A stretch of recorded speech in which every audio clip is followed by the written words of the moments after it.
Hi hello வணக்கம் friends, welcome to cafe Theni channel. இன்றைக்கி நான் வீட்டிலேயே சாம்பிராணி செய்ய போகிறேன். இந்த பூவு, தேங்காய் நார், ஜவ்வாது, கற்பூரம், 2 ஊதுபத்தி இது இருந்தாலே போதும், சூப்பராக சாம்பிராணி செஞ்சாலும். எப்படி செய்யலான்னு வீடியோக்குள்ளே போய் பார்க்கலாம். அதுக்கு முன்னாடி சப்ஸ்கிரைப் பண்ணாதவங்க சப்ஸ்கிரைப் பண்ணிடுங்க. இந்த பூவை வந்து நான் 2 நாளாக நல்லா வெயிலில் காய வச்சேன். தேங்காய் நாரை எடுத்து பிச்சு பிச்சு நம்ம உள்ளே போட்டுக்கலாம். இப்படி முழுசாக போட்டு அரையாது, பிச்சு பிச்சு போட்டுக்கலாம். உங்கள்கிட்ட நிறைய இருக்குதுன்னா நீங்கள் நிறைய யூஸ் பண்ணிக்கலாம். இந்த ஹோம்மேடு சாம்பிராணி பார்த்திங்கன்னா ரொம்ப நல்ல வாசனையாக இருக்குங்க. நம்மளுக்கு எந்தளவு வந்து வாசனை தேவையோ நம்மளே வந்து ஆட் பண்ணிக்கலாம். எனக்கு ஓரளவு வாசனை இருந்தால் போதும். இப்போ நல்லா பொடி பண்ணி எடுத்துகிட்டேன் பாருங்கள். மேலே பார்த்திங்கன்னா கொஞ்சம் நார் மாதிரி இருக்கும். இது எப்படி இருக்குன்னு நான் சொல்லித்தரேன். உங்கள்கிட்ட ஜல்லடை இருக்கும் பாருங்கள், அதில் மொத்தமாக கொட்டிடுங்க. மேலே இந்த நார் வந்துச்சு பாருங்கள், அதை வந்து இப்படி பண்ணிக்கிட்டே இருந்தீங்கன்னா உள்ளே இருக்கிற இந்த தூளெல்லாம் கீழே கொட்டிடும், வேஸ்ட் ஆகாமல். நம்ம மொத்தமாக கொட்டிட்டா நார் எடுக்க முடியாது. நம்ம இந்த மாதிரி செஞ்சுக்கலாம். சில நார்கள் கீழே விழுகதான் செய்ய, அது ஒன்றும் பிரச்சனை இல்லை. இப்போ மொத்தமாக நம்ம வந்து கொட்டி இப்போ அடுத்த ப்ராசஸ் பண்ணலாம். அதுக்கு முன்னாடி சப்ஸ்கிரைப் பண்ணாதவங்க பண்ணிடுங்க. இப்போ காஞ்ச பூவெல்லாம் இருப்பாருங்க. நான் ரோஜா பூவும் பூக்கடையில் கேட்டேன். ரோஜா பூவும் அந்த ஒயிட் கலரில் அந்த பூவும் கொடுத்தாங்க. அது என்ன பூன்னு தெரியல, ஆனால் அது காஞ்சு போச்சு நல்லா. ரோஜா பூவில் இருக்க அந்த இதெல்லாம் எடுத்துடலாம். இப்போ இதோட என்னென்ன சேர்க்கலான்னு பார்க்கலாம். கற்பூரம்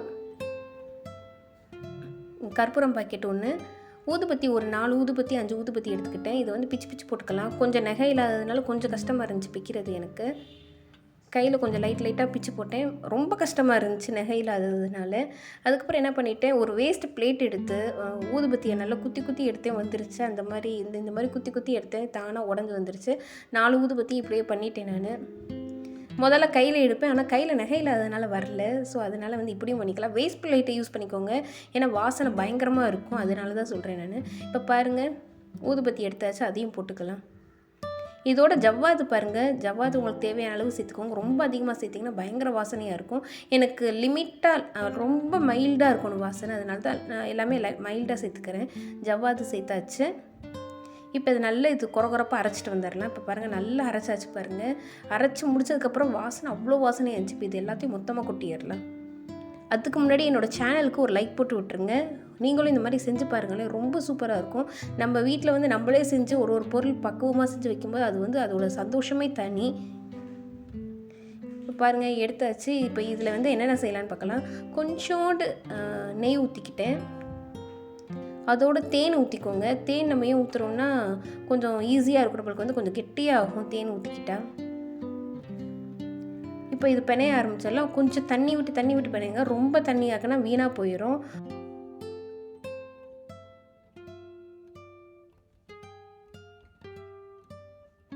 இப்போ பாருங்கள், நல்லா பிசைஞ்சாச்சு. இந்த மாதிரி நல்லா பிசைஞ்சு எடுத்துக்கலாம். இதில் ஒரு 5-6 சாம்பிராணி வரும். ஃபஸ்ட்டு உங்களுக்கு ட்ரையல் காட்டுறதுக்கு தான் இந்த 5-6 சாம்பிராணி சரி. இப்போ இது பிடிச்சிக்கலாம். உங்களுக்கு எழுத்து ஷேப்புக்கு நீங்கள் பிடிச்சிக்கோங்க. நான் அந்த கோன் மாதிரி இருக்கிற சாம்பிராணி செய்ய போகிறேன். அதுதான் கொஞ்சம் ஈஸியாக நிற்கும். இப்போ பாருங்கள், அந்த பிளேட்லேயே வந்து கோன் மாதிரி செஞ்சு நான் நிப்பாட்டுறேன்.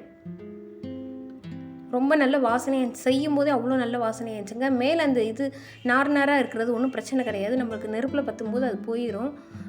உங்களுக்கு தேவையில்லைன்னா நீங்கள் அந்த நாரெல்லாம் அப்போயே எடுத்து போட்டுடலாம் நீங்கள் ஜலிக்கும் போதே. இப்போ பாருங்கள், நான் எடுத்துகிட்டு போய் வெயிலில் வைக்கிறேன். ஒரு 2 நாள் நல்ல வெயிலில் காய விடுங்க.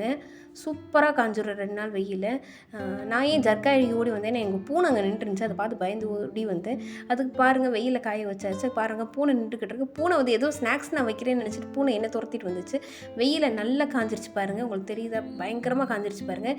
இப்போ நான் உங்களுக்கு பொருத்தி காட்டுறேன் பாருங்கள். சூப்பராக புகை வரும். அது மட்டும் இல்லாமல் நல்ல வாசனையாக இருக்கும். அந்த ரோஸ் வாசனை, அந்த வெள்ளை கலர் பூ வாசனை, நம்ம போட்ட அந்த வாசனையெல்லாம் நல்லா வரும். மைல்டாக இருக்கும். நான் மைல்டாக போட்டனால எனக்கு மைல்டாக வந்துச்சு. பாருங்கள், நல்லா தீ பிடிச்சிக்கிச்சு பாருங்கள். எவ்வளோ நல்ல புகை வருதுன்னு பாருங்கள். ஸோ சப்ஸ்கிரைப் பண்ணாதவங்க பண்ணிடுங்க, லைக் பண்ணுங்கள், ஷேர் பண்ணுங்கள். அது மட்டும் இல்லாமல் செஞ்சு பாருங்கள், சூப்பராக இருக்கும். நம்ம வீட்டுக்கு செஞ்சு வைக்கும்போது அது ரொம்ப மன திருப்தியாக இருக்கும்.